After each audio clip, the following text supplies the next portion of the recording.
ഇന്ന് തന്നെ ഡൗൺലോഡ് ചെയ്യൂ. കാണൂ നിങ്ങളുടെ ഫേവറേറ്റ് ഷോസ്. വലിയൊരു പ്രശ്നമുണ്ട്, അത്യാവശ്യമാണെന്നൊക്കെ പറഞ്ഞപ്പോ ഞാനങ്ങ് പലതും ചിന്തിച്ചു. എന്താ പ്രശ്നം? എന്താ ചിറ്റപ്പ എന്നെ അത്യാവശ്യമായിട്ട് കാണണമെന്ന് പറഞ്ഞ എന്തിനാ? എന്റെ മോളെ ഇയാളെന്ന് എന്റെ ജോലി ചെയ്യാൻ സമ്മതിക്കുന്നില്ല. ചെറിയ പിള്ളേര് പെൻസിലിനും ഗട്ടറിനും വേണ്ടി വാശി പിടിച്ച് കരയുന്ന പോലെ പിന്നാലെ പരിവം പറഞ്ഞു നടക്കാന്നേ. പിന്നെ നടക്കാതെ കാശ് പോയി കിടക്കുന്ന നിങ്ങളുടെ ആരുടെ അല്ല, എന്റെയാ.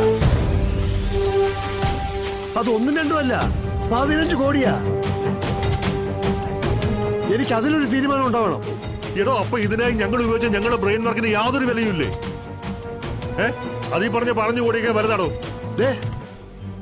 നിങ്ങൾ ഈ മുട്ടാപ്പോക്ക് വർത്തമാനം ഇനി എന്റെ അടുത്ത് പറയരുത്. അല്ല പിന്നെ ചോദിച്ചപ്പോഴേ പുളിങ്കുരു പോലെ ഞാൻ പണമെടുത്ത് എറിഞ്ഞത്. എന്തായാലും എറിഞ്ഞു. ഇനി അത് സാവധാനത്തിൽ പെറുക്കിയെടുക്കാനുള്ള ഒരു സാവകാശം കൂടി താ. എന്നാലല്ലേ മുതിരും പതിരും തിരിഞ്ഞ് അതൊന്ന് തിരിച്ചടുക്കി പെറുക്കി എടുക്കാൻ പറ്റും. അകത്ത് കയറിയിരുന്ന് പെറുക്കിയെടുക്കുന്നതിൽ വിരോധമൊന്നുമില്ലല്ലോ. ഒരു വിരോധവും ഇല്ല. എനിക്കെന്റെ പണം കിട്ടിയാ മതി.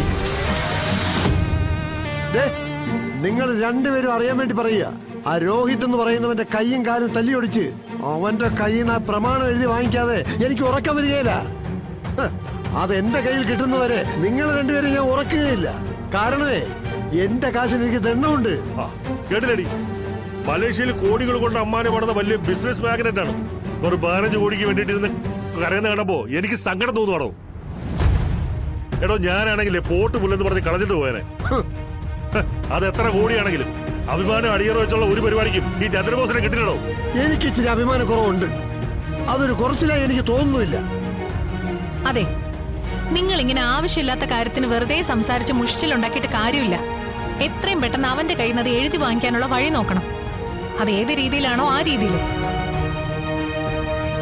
ഞാൻ പറഞ്ഞതിന്റെ പൊരുള് രണ്ടുപേർക്കും മനസ്സിലായി കാണുന്നു തോന്നുന്നു. എന്തായാലും സ്വന്തം മനസ്സുകൊണ്ട് അവരതിന് തയ്യാറാവുമെന്ന് എനിക്ക് തോന്നുന്നില്ല. അവൻ ശ്രീകൃഷ്ണന് ബുദ്ധനൊന്നും അല്ലല്ലോ, പക്കാ ക്രിമിനലാ. പുറമേ കാണുന്ന മുഖമൊന്നും അല്ല അവനുള്ളത്. അപ്പൊ നോക്കിയും കെട്ടും കാര്യങ്ങൾ നീക്കില്ലെങ്കിലേ മുതൽ അവന്റെ ഇരിക്കും. കാര്യം പപ്പി അവന്റെ കൊച്ചല്ലാന്ന് 1000 വട്ടം അവൻ പറയുമെങ്കിലും അവനെ അച്ഛാന്ന് ആദ്യം വിളിച്ചത് അവളാ.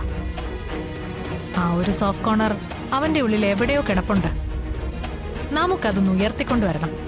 എന്നിട്ട് അവളെ വെച്ച് വില പറയിക്കണം. അതിലേ അവൻ വീഴും. പപ്പിയെങ്കിൽ പപ്പി. ഇനിയിപ്പൊ പപ്പിയെ കൊണ്ട് പറ്റുന്നില്ലെങ്കിൽ ഏതെങ്കിലും പപ്പനെ ഇറക്കണം. ഇത്രയും പോയി കിടക്കുന്ന എനിക്ക് അവന് വേണ്ടി ഒരു ആരാച്ചാര ഏർപ്പാടാക്കാൻ എന്നെ കൊണ്ട് പറ്റൂലേ? മണ്ടത്തരെ പറയാറോ? എടോ, അവനെ ഇപ്പൊ കൊന്നു കഴിഞ്ഞാണല്ലോ തന്റെ 15 കൊള്ള മുതല് അവന്റെ ഭാര്യയുടെ അണ്ണാക്കിലോട്ട് പോകും, താൻ ജയിലിലോട്ടും പോകും. അതുകൊണ്ട് നേട്ടം ആർക്കാണോ? ഈ പറഞ്ഞ ശ്യാമയ്ക്കും പപ്പിക്കും തന്നെ. എന്റെ സതീർത്ഥരെ, നിങ്ങൾ തന്നെ പറ, ഞാനിനി എന്ത് ചെയ്യണം? എന്റെ പണം തിരിച്ചു കിട്ടാൻ ഞാനിനി എന്ത് വഴിയാ സ്വീകരിക്കേണ്ടത്? വിനാശകാലേ വിപരീത ബുദ്ധി എന്നാണല്ലോ പറയുന്നത്. കുരുതിയോളം വരുന്ന പൂജയും വേറെ ഇല്ല. അത് മനുഷ്യക്കുരുതിയാവുമ്പോ വീര്യം കൂടുകയും ചെയ്യും. പപ്പിയുടെ പേരിൽ നമ്മൾ ഒരു ഗുരുതി പുഷ്പാഞ്ജലി കഴിക്കുന്നു. രക്തം കൊണ്ടുള്ള ഗുരുതി.